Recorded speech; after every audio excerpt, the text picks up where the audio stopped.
तो किसी भी परिस्थिति में शांति लाओ। कोई आपको डांट दिया या फिर मैं बता रहा हूँ, अगर गुस्सा आ रहा है, सबसे ज्यादा अगर गुस्सा आ रहा है ना, सबसे प्रैक्टिकल वे है कि ठीक है उसका मैं रिएक्शन दूंगा, लेकिन 5 मिनट आप वहां से हट जाइए उस स्थान से। एकदम गुस्सा आया, सबसे ज्यादा गुस्सा घर ही में आएगा, माँ बाप के ऊपर, भाई बहन के ऊपर। बाहर बाहर के गुंडे लोग के ऊपर गुस्सा आपको नहीं आएगा। जो आपसे ताकतवर है उसके ऊपर गुस्सा नहीं आएगा। ये गुस्सा की फितरत है, ये अपने से कमजोर के ऊपर ही आता है। या फिर जो आपका चाहता है, जिसको आप बोल पाते हो ना, उसी को आप बोल पाओगे। ये चीज समझ लेना, गुस्सा दोबारा नहीं आएगा। तो ठीक है, यदि आपको गुस्सा आता है सब ऑर्डिनेट के, अपने नौकरों के ऊपर, अपने मित्रों, किसी के ऊपर गुस्सा आता है ना, पत्नी के ऊपर, पति के ऊपर, तो 5 मिनट के लिए रुक जाइए, वहां से हट जाइए। फिर इस चीज को याद कीजिएगा कि भाई ये अच्छा नहीं है, ये माया करवा रही है मेरे से, ये पाप में मैं जाने वाला हूँ। ये किसी भी तरीके, अभी मैं गुस्सा हो जाऊंगा, फिर मैं हाथ जोड़ के माफी मांगूंगा। इससे अच्छा मैं गुस्सा ही ना हो, माफी का कोई प्रोविजन ही ना बने उसमें। तो 5 मिनट वहां से हट जाइए। कई लोग बोलते हैं उल्टी गिनती चालू करो, फला, वो कुछ नहीं। उसके अंदर आत्मा देखिए कि वो आत्मा है, और इस आत्मा से मेरा कर्मा है। बिना कर्मा के मच्छर नहीं काटता, मक्खी शरीर के ऊपर नहीं बैठती, तो मनुष्य मेरे को कैसे कष्ट दे सकता है। तो किसी भी प्रकार का शांति लाइए। दो लोग लड़ रहे हैं, कई धर्मों में, कई धर्मों में नाम नहीं लूंगा, सबसे बड़ा यही किया कि सबसे बड़ा गुण यही बताया गया कि दो लोगों की भी सुलह करा दो। दो लोग की लड़ाई, पति पत्नी की लड़ाई है, भाई भाई की लड़ाई है, दो दोस्तों की लड़ाई है, उसके बीच सुलह करोगे ना, तो इससे बड़ा कोई धर्म नहीं है। मैंने अपने समय पे बहुत से धर्मों का स्टडी किया है, मोस्टली यही पाया कि हर धर्म, ये लाइन एकदम सही है कि मजहब नहीं सिखाता आपस में बैर रखना। ये बात मोस्टली सही है। कुछ कुछ धर्म में कुछ कुछ गलत बातें बोली गई हैं, उसमें नहीं जाऊंगा, लेकिन मोस्टली हर धर्म में अच्छी बात बोली गई है।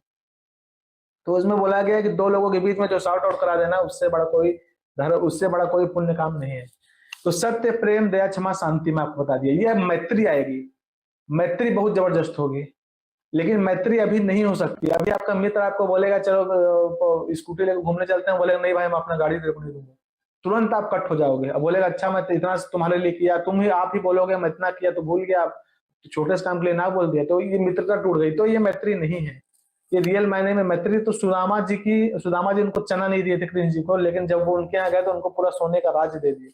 वो तो मैत्री, कोई कर्ण जैसा मैत्री के, कर्ण विलेन था ठीक है, लेकिन कर्ण जैसी मैत्री करो। मैत्री करना है तो मैत्री, लेकिन कर्ण जैसी अगर मेज पूछोगे ना, तो अधर्म में अगर आपका मित्र है तो उसके साथ मत खड़े रहो। कर्ण जैसी मैत्री को मैं नहीं अप्रूव करूंगा।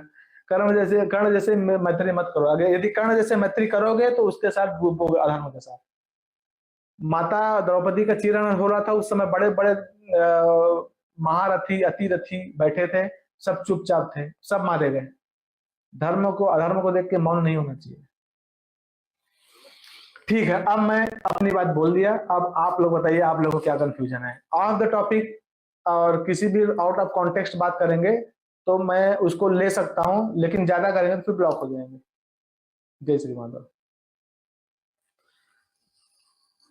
अच्छा बताओ, हर कोई एक्सेप्ट नहीं करता, कोई बात नहीं भैया। अगर उन्हें अच्छे के लिए मैं उन पर थोड़ा सा गुस्सा कर दूं समझाने के लिए उनको, तो वो भी बुरा है? नहीं, वो बुरा नहीं है। इसीलिए बोला आप लोग अपने क्वेश्चन पूछ सकते हो।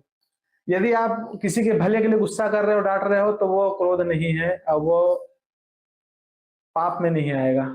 अल्टीमेटली इंटेंशन काउंट होता है। लेकिन ऐसे भी चढ़ मत जाओ किसी के ऊपर कि राशन पानी लेके, आप समझ रहे हैं ना। आप ऐसा व्यवहार करो, मैं आपको अंतिम इसका सार बता रहा हूं, इन सब में दया मुख्य है। और ऐसा काम करो जो आपको पसंद हो। जैसा सामने वाला आपके साथ कल करे तो आपको बुरा ना लगे, वैसा आप सामने वाले के साथ करो। बस ये सबसे क्रक्स है, ये पूरा वीडियो बनाने का यही क्रक्स है कि आप ऐसा व्यवहार करो जो आप अपने साथ चाहते हो दूसरा करे। उसके बाद आप त्रिसंध्या करो। नहीं तो आप त्रिसंध्या कर रहे हो, मांस खा रहे हो, त्रिसंध्या कर रहे हो, स्त्री पे नजर डाल रहे हो, त्रिसंध्या कर रहे हो, व्यभिचार कर रहे हो। मालिका में क्या लिखा है कि जो मेरे नाम पे रहेगा, जो मेरे नाम पे आश्रित रहेगा और ये करेगा लांचुआ, मिचुआ, खचुआ, बेचुआ, जो भी लिखा है उसमें, दूसरे के घर को डुबाने वाला, वो बिरजा माई के खप्पर में पड़ेगा।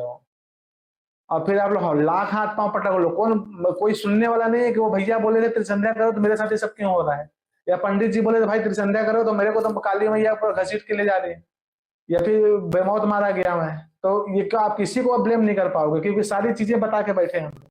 जय श्री माधव, जल प्रलय, महामारी और भूकंप, अग्नि प्रलय, वर्ल्ड वार 3 और महाविनाश, ये तो एक दिन होना ही है। लेकिन इस सब से आप बच कैसे सकते हैं? सबसे पहले नॉनवेज खाना छोड़ दीजिए, अंडा भी नहीं खाना है, और किसी भी तरह का नशा मत करिए, और गलत काम मत कीजिए, और सत्य, प्रेम, दया, क्षमा और शांति का आचरण कीजिए। और 3 चीज कीजिए, उसमें से सबसे पहला है त्रिकाल संध्या यानी त्रिसंध्या। उसको दिन में 3 बार करते हैं। जैसे सुबह में करते हैं ब्रह्म मुहूर्त में, सुबह सुबह 4 बजे से लेकर के 6 बजे के बीच में आप कभी भी कर सकते हैं। लेकिन आपको समय नहीं मिला तो समय आप आगे पीछे कर सकते हैं, आधा घंटा 1 घंटा पीछे कर सकते हैं। दोपहर में 11:30 बजे से लेकर के दिन का 1 बजे तक कर सकते हैं, उसके बीच में शाम को 5 बजे से लेकर के 6:30 बजे तक कर सकते हैं। दिन भर में 1 बार नहा के त्रिकाल संध्या जरूर करें। बाकी समय आप हाथ पैर मुंह धोकर भी कर सकते हैं, और 3 बार आप श्री गंगे बोल करके स्टार्ट कर सकते हैं। जो दूसरा उपाय है वह है श्रीमद् भागवत महापुराण पठन। दिन में 1 अध्याय जरूर पढ़ें, दिन भर में 1 अध्याय जरूर पढ़ें। वो भी ना हो सके तो 1 पन्ना तो जरूर पढ़ें। अगर उतना भी समय नहीं है तो 1 श्लोक जरूर पढ़ें। तीसरा उपाय माधव नाम का जप करें, निरंतर करें, कोई भी काम करते हुए करें, हमेशा माधव नाम का जप करें। त्रिसंध्या का पीडीएफ, श्रीमद् भागवत महापुराण का पीडीएफ और भविष्य मल्लिका का फ्री ई बुक भविष्य मल्लिका पुराण, ये सब आपको डिस्क्रिप्शन बॉक्स में मिल जाएगा। भविष्य मल्लिका के बारे में अधिक जानकारी के लिए आप भविष्य मल्लिका के वेबसाइट पर संपर्क कर सकते हैं भविष्यमल्लिका.com। और अधिक जानकारी के लिए भी कल्कि अवतार ऑफिशियल चैनल को देख सकते हैं, जहां पर मल्लिका के बारे में खुलकर बातें रखी गई है, जहां पर आप लगभग 1000 जितना वीडियो आपको देखने को मिल जाएगा। और भी आपको अधिक जानकारी जानना है त्रिसंध्या के बारे में और कोई आपको सवाल है तो नीचे दिए गए नंबरों पर आप संपर्क कर सकते हैं।